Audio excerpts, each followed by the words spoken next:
I'm a grandmother, and as a grandmother, I want to share with mothers and fathers how important it is that we never hit our children, including spanking.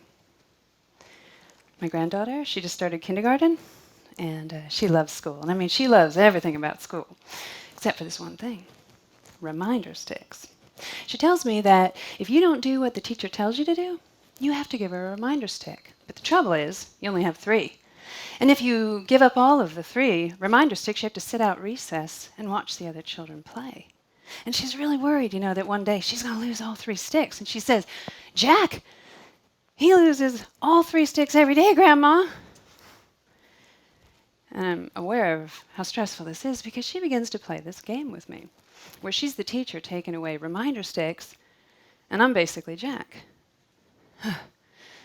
I believe that children do well when they can. And the trouble is, with some kids like Jack, it's much harder to do well. So she takes me to school and points out all of her friends, and then she points to the boy over there and she says, "That's Jack, he's annoying." I'm like, is he now? I work with kids that have behavioral problems, so I'm interested in Jack, and I watch as the teacher says, "Now, boys and girls, get out your crayons, and we're going to make a portrait of your neighbor." And all the children are coloring, and what's Jack doing?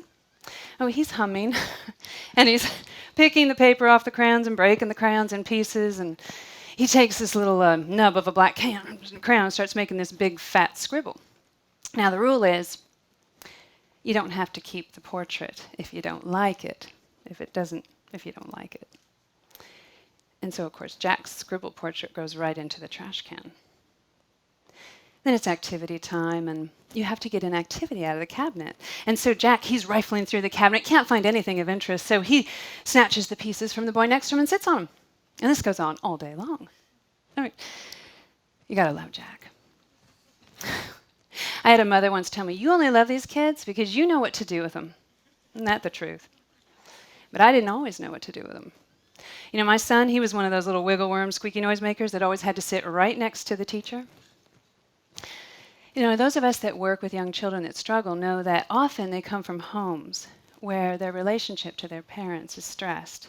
And I wonder, what stresses Jack? I read a study that asked little children what worries them most. And do you know what the most common response? Being spanked. Little children are worried about being hit by their parents. And I'm worried too, because spanking is a huge neurobiological stressor that can have long-term negative consequences. I learned about this when I was studying the effects of trauma on brain development. Now, there's this monumental study that studies early stress. It's called the Adverse Childhood Experiences Study. And what they're looking at is there's this dose-rate relationship that the more early stress you have in childhood, family dysfunction, the greater your risk for all sorts of health problems. So you can have a score of 0 to 10. And let's just say that your dad he could be kind of mean and sometimes physical when he was drinking, and that your mother divorced him because of it. So your ACE score would be probably a 4 or more. If you have an ACE score of 4 or more, you are 2.5 times more likely to have cardiac disease. You are 4.5 times more likely to be chronically depressed.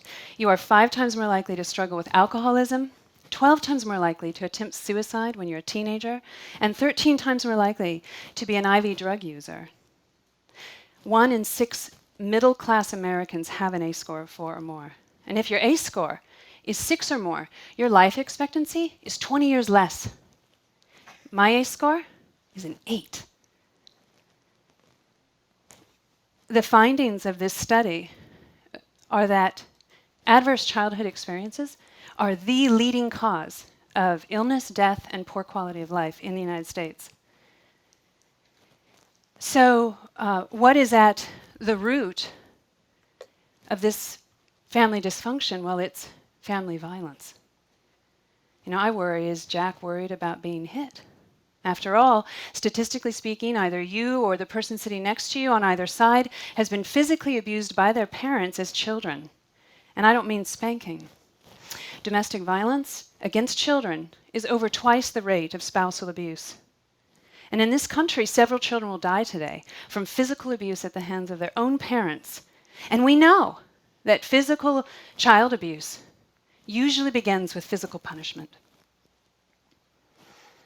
Now you might be wondering, how does early violence lead to all these long-term health problems? Well, it's because the impact of early adversity, especially in the first 5 years of life, is more like a brain injury than a psychological one. So Jack, he's not just making poor choices. His brain can't regulate. Self-regulation is a neurobiological capability to manage arousal, both physical and emotional. And children, they learn to self-regulate by co-regulating with a calm and regulated parent. So of course, the most serious problem is when the parent themselves are the source of this stress. Now for Jack, he needs the close interaction of his teacher, which, kindergarten is like crowd control, 25 kids. So instead, what he does to self-regulate is he chews on erasers, and he wiggles, and he makes noises, and he walks around the room. These aren't bad behaviors. These behaviors regulate his brain. If you have self-regulation problems, it's like having a dimmer switch that's turned way up high, and it gets stuck, and it's really hard to turn it back down. So how do we help Jack? The hardest thing to do is to stay calm and regulated ourselves, to breathe, to remember to exhale. And when Jack's too difficult, to walk away.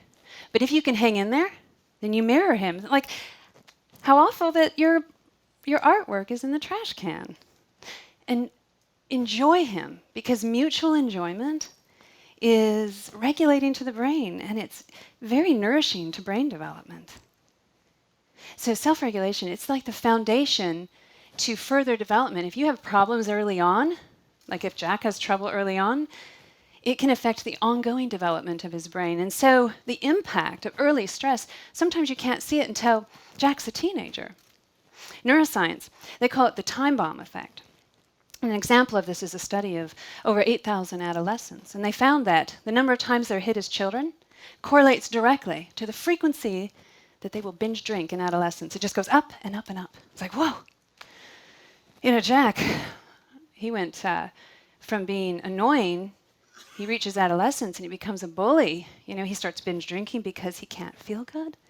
He beats up his girlfriend because he can't handle being angry. He attempts suicide because he can't find enough comfort in relationships. Like, what happened? Well, whatever it was, it probably started before kindergarten. So what's one thing we can do to help Jack? We can reject all forms of domestic violence, including spanking. What is at the root of physical violence against children? Spanking is at the root. It is the belief that we think it's okay to hit them. Spanking is physical violence against children. Now, many of you, most of you, I maybe would say, have been spanked as children, and you turned out pretty well, or reasonably well, like myself. Yeah. And yet there's this avalanche of research with over 93% agreement that says that spanking cranks up the dial. It's related to aggression and emotional problems and physical problems. So why is this? Well, it's because spanking can dysregulate the regulatory equipment, can damage it. So you might be thinking, well, I spanked my child. Does that mean I damaged him? Well, I've had to ask myself that very question. When my stepson was small, he was jumping off the walls, mostly because he was really distressed about his parents' divorce. And I was 18 years old. I didn't have a clue what to do with him. And so, like many parents, I spanked him. It didn't work. Thankfully, I found this counselor who helped me get into my son's world and feel what it was like to be him. And once I was inside of his world, I never hit him again. Did spanking damage him? My son is a very accomplished person. He is an incredible physical athlete. He is one of our nation's heroes. He has served several tours in Afghanistan. He is a professional firefighter. He is a loving husband and a loving father, and he's one of my favorite people. And he has trouble with self-regulation. He can get scattered. He can over-respond to threat. Like, what about the time his high school teacher got in his face and was poking him in the chest, and he nearly broke his hand? Even now, my son, he has to physically, exercise regularly, kind of like the adult equivalent of being a wiggle worm and needing to move. And if he doesn't, he gets scattered. And I just wish he didn't have to work so hard. But the problem is, spanking is a family tradition. My grandmother's mom, she'd say, "I'm going to give you some peach tea." And that meant that my grandmother had to go out to a peach tree and cut off a stick and take it to her mom to beat her with it. My father's generation, they don't believe in hitting kids with sticks. They spank them with a belt or a spoon. And my generation, we're still holding on to this idea that you can just smack them on the bottom with an open hand. It's just watered down peach tea. It causes me a sickening sadness when I think about, that I spanked my son when he was small. And I understand that mothers would feel defensive because, after all, society says it's okay and I'm doing the best I can. I know.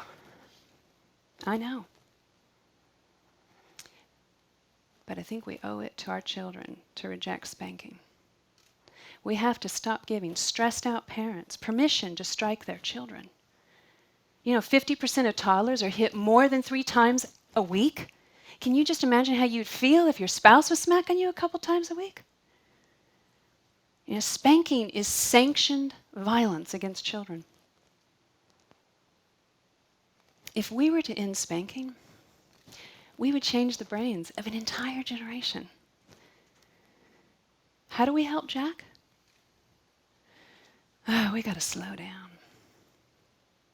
We got to get down on the floor with Jack and touch him and be present and let go of the hold on what we need Jack to do and engage in what he's actually doing.